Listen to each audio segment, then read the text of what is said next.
નમસ્કાર મારા વાલા ગુજરાતીઓ. કેમ છો તમે બધા? હવે આજે હું થોડોક ઇનિશિયલી બપોર સુધી અવેલેબલ નહોતો અને અમુક વસ્તુ મેં ટેલિગ્રામ ગ્રુપમાં કે આપણી એપ્લિકેશનમાં અપડેટ નહોતી મૂકી કારણ કે હું ટ્રાવેલિંગ કરતો હતો, થોડો બિઝી હતો. પણ આપણે એનાલિસિસ બહુ સરસનું કરી લઈએ કારણ કે માર્કેટમાં જે અત્યારે થઈ રહ્યું છે એ સમજવાની બહુ જરૂર છે. એટલે આપણે ખોટા ટ્રેડ ન પડે. સૌથી પહેલા એફઆઈ ના જે આંકડા જોઈએ ને, તો એફઆઈ સેલિંગ કરેલું છે 2500 કરોડનું અને ડીઆઈ બાઇંગ કરેલું છે 5700 કરોડનું. પણ ડીઆઈ નું બાઇંગ કઈ આપણને ચાર્ટ ઉપર દેખાતું નથી. એટલું બધું પાવરફુલ છે જ નહીં, નતર દેખાઈ જવું જોઈએ. પણ આપણે હવે વાત કરીએ કે માર્કેટમાં શું થયું અને બહુ ઇન્ટરેસ્ટિંગ પ્રાઇઝ એક્શન બને છે. જો તમે મારા સેટઅપ્સ વગેરે ફોલો કરતા હોય ને, તો એક બહુ સરસ બિહેવિયર છે નિફ્ટીનું કે નિફ્ટીનો 15 મિનિટનો હાઈ ક્રોસ નહોતો થયો. પહેલી 15 મિનિટ અને બીજી 15 મિનિટનો હાઈ સેમ આવતો હતો. 24,089 અને 24,071, એટલે લગભગ 10-12 પોઈન્ટનો હાઈ તમે ગણી લો. એટલે ત્યાંથી માર્કેટ ઉપર જવા માંગતું નહોતું અને પછી પાછું એને હાઈ મારવાની ત્રીજી વખત કોશિશ કરી, જે આ બે હાઈ કરતા નાનું હતું અને ત્યાંથી પાછું જતું રહ્યું. એટલે 3 અટેમ્પ્ટ એને માર્યા એક કલાકની અંદર, એક સવા કલાકની અંદર, અને 3 વખત એને પાછું ધકલવાયું અને પછી એને એક લો બ્રેક કર્યો. એટલે આપણે 3 અટેમ્પ્ટ હતા આની પાસે 15 મિનિટમાં. ત્રણેય અટેમ્પ્ટ ફેલ ગયા અને પછી એને લો બ્રેક કર્યું. એટલે ટોટલ પુટ સાઇડ પોસિબિલિટી જ ગણાય. આમાં કોલ સાઇડના ટ્રેડ આપણે બાઉન્સ થાય તોય લેવાની જરૂર નહોતી કારણ કે આપણી પાસે કોલ સાઇડના સેટઅપ હતા જ નહીં. એટલે મેં લગભગ થોડુંક મોડે એવો અપડેટ કરેલો હતું કે કોલ સાઇડ તો કોઈ ટ્રિગર મળતા નથી. બીજી વસ્તુ, એ જ રીતે આપણે બેંક નિફ્ટીમાં જોવા જઈએ તો ત્યાં તો ઉલટાનું સરસ પ્રાઇઝ એક્શન એકચ્યુઅલી બનેલું હતું કારણ કે જે મધર કેન્ડલ છે એને બી બ્રેક કરેલી હતી. પણ અલ્ટિમેટલી અહીંયા તમે જોશો ને તો 3 કેન્ડલના હાઈ સેમ આવે અને પછી એને લો બ્રેક કરેલું છે. અને બ્યુટીફુલ વાત એ છે કે તમે અમુક અમુક સ્ટોકમાં જોશો ને તો પેટર્ન રિપીટ થયેલી છે. જો જેમ કે એસબીઆઈ નો સ્ટોક લો ને, તો આ 3 કેન્ડલ તમે જો, આ 3 કેન્ડલ નો હાઈ સેમ છે. જોયું? એક તો આ કેન્ડલે હાઈ ક્રોસ ના કર્યો, અહીંયા ફેલ થયું, અહીંયા એને બીજું અટેમ્પ માર્યું, ફેલ થયું. એટલે આ બધું આપણને એવું જ કે છે કે પુટ સાઇડ ન જાવ. હવે કોલ સાઇડ જાવ કે ન જાવ એ આપણી ગણતરી છે, પણ પુટ સાઇડ રેસ્ટ્રિક્ટેડ પોસિબિલિટી છે જ નહીં એવું કહીને તો કહી શકાય. આવું ઘણા બધા સ્ટોકમાં તમને જોવા મળશે. વિડીયો લાંબો ન થાય એટલે બીજા સ્ટોક હું લેતો નથી, બાકી ઘણું બધું તમે આમાં જોઈ શકો.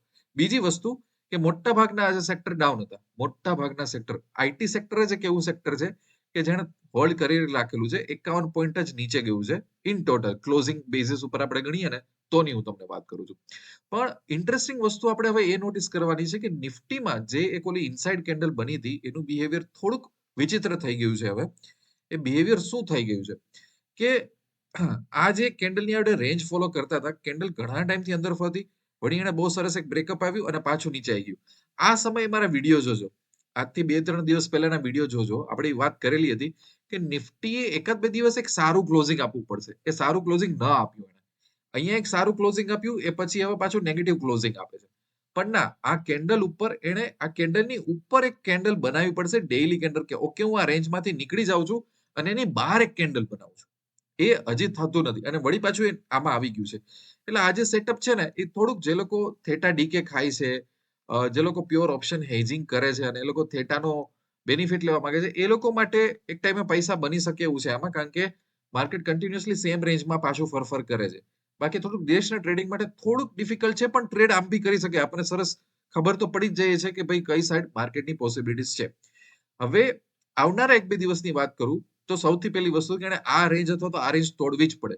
જો આ રેન્જ હજી નહીં તૂટે તો હજી આપણને એટલી સારી મૂવમેન્ટ નહીં મળે. વળી પાછું નાની કેન્ડલ બનશે કારણ કે આજે આ કેન્ડલ બનીને, આજે રેડ કેન્ડલ બનીને, એની તમે સાઈઝ જોશો ને તો ઓલમોસ્ટ આજે 364 કેન્ડલ હતી અને આ 388 પોઈન્ટની હતી. એટલે વળી પાછું સેમ જ વસ્તુમાં આપણે આવી ગયા છીએ. એટલે લેટ્સ સી કે હજી માર્કેટ શું કરે છે. બેંક નિફ્ટીમાં એ પ્રમાણે જોશો તો બેંક નિફ્ટીમાં અપર સાઈડની રેન્જ આ હતી, એ હેડે હવે તોડી નાખી છે, પણ હજી એક કેન્ડલ બહાર બની નથી કે ટોટલ આની બહાર બને તો આપણે માનશું, કારણ કે અહીંયા નજીકમાં એને પાછો એક સપોર્ટે આવી ગયો છે.